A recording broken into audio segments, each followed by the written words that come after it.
نمرود کون تھا؟ 7,000 بچوں کا قتل کیوں کیا گیا؟ حضرت ابراہیم علیہ السلام کو آگ میں جلانے کی وجہ کیا تھی؟ ناظرین گرامی، اس ویڈیو میں آپ ان سوالات کے جوابات جانیں گے۔ تفسیر ابن کثیر میں ہے کہ نمرود بادشاہ کا پورا نام نمرود بن کنعان بن سام بن نوح تھا۔ اس کا پایا تخت بابل تھا۔ ایک عرصہ تک نمرود نے حکومت کی۔ اس کے دماغ میں رعونیت اور انانیت آ گئی تھی۔ سرکشی اور تکبر، نخوت اور غرور طبیعت میں سما گیا تھا۔ بعض لوگ کہتے ہیں 400 سال تک حکومت کرتا رہا۔ مفسرین کا بیان ہے کہ نمرود بن کنعان بڑا جابر بادشاہ تھا۔ سب سے پہلے اسی نے تاج شاہی اپنے سر پر رکھا۔ اس سے پہلے کسی بادشاہ نے تاج نہیں پہنا تھا۔ یہ لوگوں سے زبردستی اپنی پرستش کراتا تھا۔ کاہن اور نجومی اس کے دربار میں باکثرت اس کے مقرب تھے۔ نمرود نے ایک رات یہ خواب دیکھا کہ ایک ستارہ نکلا، اس کی روشنی میں چاند، سورج وغیرہ سارے ستارے بے نور ہو کر رہ گئے۔ کاہنوں اور نجومیوں نے اس خواب کی یہ تعبیر دی کہ ایک فرزند ایسا ہوگا جو تیری بادشاہی کے زوال کا باعث ہوگا۔ یہ سن کر نمرود بے حد پریشان ہو گیا۔ اس نے یہ حکم دے دیا کہ میرے شہر میں جو بچہ پیدا ہو وہ قتل کر دیا جائے اور مرد عورتوں سے جدا رہیں۔ چنانچہ 7,000 کے قریب بچے قتل کر دیے گئے، مگر تقدیر الہی کو کون ٹال سکتا ہے۔ اسی دوران حضرت ابراہیم علیہ السلام پیدا ہو گئے اور بادشاہ کے خوف سے ان کی والدہ نے شہر سے دور پہاڑ کے ایک غار میں ان کو چھپا دیا۔ اسی غار میں چھپ کر ان کی والدہ روزانہ دودھ پلا دیا کرتی تھیں۔ بعض مفسرین کا قول ہے کہ 7 برس کی عمر تک، اور بعضوں نے تحریر فرمایا کہ 17 برس کی عمر تک آپ اسی غار میں رہے۔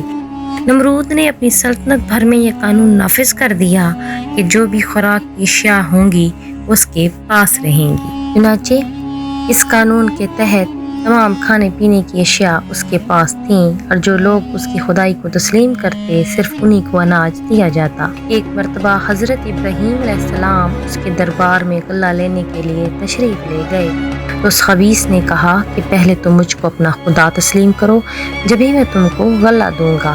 حضرت ابراہیم علیہ السلام نے بھرے دربار میں علل اعلان فرما دیا کہ تو جھوٹا ہے اور میں صرف ایک خدا کا پرستار ہوں جو وحدہ لا شریک ہے۔ یہ سن کر نمرود آپے سے باہر ہو گیا۔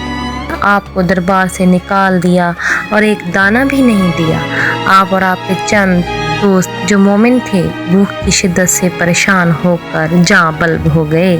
اس وقت آپ ایک تھیلا لے کر ایک ٹیلے کے پاس تشریف لے گئے اور تھیلے میں ریت بھر کر لائے اور خداوند کریم کے تعاون سے دعا مانگی تو وہ ریت آٹا بن گئی، اور آپ نے اس کو اپنے متبعین کو کھلایا اور خود بھی کھایا۔ پھر نمرود کی دشمنی اس حد تک بڑھ گئی کہ وہ آپ کے ساتھ برا سلوک کرنے کے ہیلے بہانے ڈھونڈنے لگا۔ ناظرین گرامی، جب نمرود کو مناظرے میں شکست ہوئی تو اس نے حضرت ابراہیم علیہ السلام کو ان کے خداؤں کی بے حرمتی اور انہیں توڑنے کے جرم میں سزا کے طور پر اسے آگ میں پھینکنے کا فیصلہ کیا۔ نمرود اور بت پرستوں کے اس فیصلے کا تذکرہ سورہ انبیاء کی آیت نمبر 68 میں ہوا ہے۔ نمرود نے اس مقصد کے لیے ایک خاص جگہ تیار کرنے اور لوگوں کو لکڑیاں جمع کرنے کا حکم دیا۔ حضرت ابراہیم علیہ السلام کو جلانے کے لیے لکڑیاں جمع کرنا لوگوں کے لیے اتنا مقدس اور جائز اہمیت قرار دیا گیا تھا کہ عورتیں اور مرد اپنی حاجات کی برآوری اور بیماریوں کی شفا یابی کے لیے بطور نذرانہ لکڑیاں جمع کرنے لگے۔ تاریخی مصادر کے مطابق بابل کے مکینوں نے حضرت ابراہیم علیہ السلام کو جلانے کے لیے ایک طویل مدت تک لکڑیاں جمع کی۔ جب لکڑیوں کو آگ لگا دی گئی تو اس کی حرارت اتنی زیادہ تھی کہ کوئی بھی اس کے قریب نہیں جا سکتا تھا۔ اسی بنا پر حضرت ابراہیم علیہ السلام کو اس آگ میں پھینکنے کے لیے منجنیق کا استعمال کرنا پڑا۔ قرآن کے مطابق جب حضرت ابراہیم علیہ السلام کو آگ میں پھینکا گیا تو خدا کی طرف سے آگ کو ٹھنڈا ہونے اور حضرت ابراہیم علیہ السلام کو نہ جلانے کا حکم ملا۔ یوں یہ آگ حضرت ابراہیم علیہ السلام کو کوئی نقصان نہ پہنچا سکی۔ اس واقعہ کے چند دن بعد بعد جب نمرود کا اس جگہ سے گزر ہوا تو اس وقت بھی آگ کے شعلے بلند تھے، لیکن اس وقت اس کے تعجب کی انتہا نہ رہی جب اس نے دیکھا کہ حضرت ابراہیم علیہ السلام آگ کے شعلوں کے درمیان صحیح و سالم بیٹھا ہے۔ اس نے حضرت ابراہیم علیہ السلام کو نزدیک سے دیکھنے کے لیے ایک بلند و بالا مینار تعمیر کرنے کا حکم دے دیا تاکہ اس پر جا کر آگ کے شعلوں کے درمیان حضرت ابراہیم علیہ السلام کو دیکھا جا سکے۔ جب نمرود کو یقین ہوا کہ آگ نے حضرت ابراہیم علیہ السلام کو کوئی نقصان نہیں پہنچایا، اس وقت اس نے حضرت ابراہیم علیہ السلام سے کہا کہ تمہارا خدا بہت بڑا ہے جس نے تجھے آگ سے محفوظ رکھا ہے، اب کیا آپ آگ کے شعلوں کے درمیان سے باہر آ سکتے ہو؟ حضرت ابراہیم علیہ السلام نے کہا کیوں نہیں، میں باہر آ سکتا ہوں۔ نمرود نے دوبارہ کہا اگر آپ آگ کے اندر بیٹھے رہو تو کیا آپ کو کوئی نقصان پہنچا پائے گی؟ حضرت ابراہیم علیہ السلام نے فرمایا نہیں۔ اس پر نمرود نے حضرت ابراہیم علیہ السلام خلیل اللہ سے باہر آنے کی درخواست کی، جس پر حضرت ابراہیم علیہ السلام آگ سے باہر آ گئے جبکہ آگ اس وقت شعلہ ور تھی۔ نمرود نے جب یہ معجزہ دیکھا تو حضرت ابراہیم علیہ السلام کو آزاد کر دیا۔ ناظرین گرامی، اس نے خدا کی راہ میں 4000 گائیں پر مشتمل قربانی بھی پیش کر دی۔ حضرت ابراہیم علیہ السلام کہا کہ جب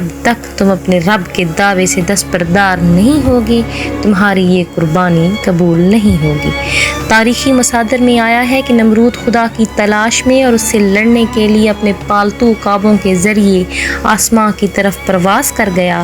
آخر کار وہ زیادہ بلندی سے ڈرتے ہوئے خدا کو نہ پا کر واپس زمین پر آ گیا۔ ان مصادر میں آیا ہے کہ نمرود نے خدا سے مقابلہ کرنے کے لیے ایک بلند و بالا مینار بنانے کا کہا جو مینار بابل کے نام سے مشہور ہوا، جو کچھ مدت بعد خدا کے حکم سے نیست و نابود ہو گیا۔ بعض مفسرین کے مطابق سورہ نحل کی آیت نمبر 26 میں اس واقعے کی طرف اشارہ کیا گیا ہے۔ اس آیت نے خدا نے کافروں کی اس عمارت کو تباہ کرنے کی اشارہ کیا جسے لوگوں کو دھوکہ دینے کے لیے تعمیر کیا گیا۔ قرآن مجید کی سورہ بقرہ کی آیت نمبر 258 میں حضرت ابراہیم علیہ السلام اور مردود نمرود کا مکالمہ بڑی وضاحت سے بیان کیا گیا ہے۔ زید بن اسلم کا قول ہے کہ بدبخت بادشاہ کے پاس اللہ نے ایک فرشتہ بھیجا، اس نے آ کر اسے توحید کی دعوت دی لیکن اس نے قبول نہ کی۔ دوبارہ دعوت دی گئی لیکن پھر اس نے انکار کیا۔ تیسری مرتبہ اللہ کی طرف بلایا لیکن پھر بھی وہ منکر ہی رہا۔ اس بار بار کے انکار کے بعد فرشتے نے اس سے کہا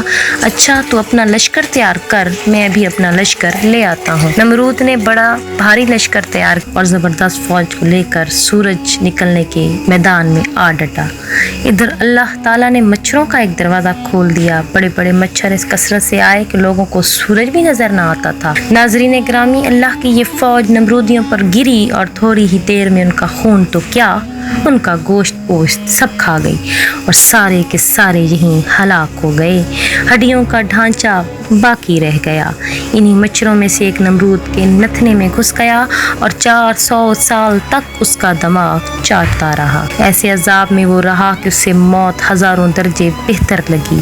اپنا سر دیواروں اور پتھروں پر مارتا پھرتا اور ہتھوڑوں سے کچلواتا پھرتا۔ نمرود کو یہ سزا اللہ تعالیٰ سے ٹکر لینے اور اس کے احکامات کو نہ ماننے کی وجہ سے ملی۔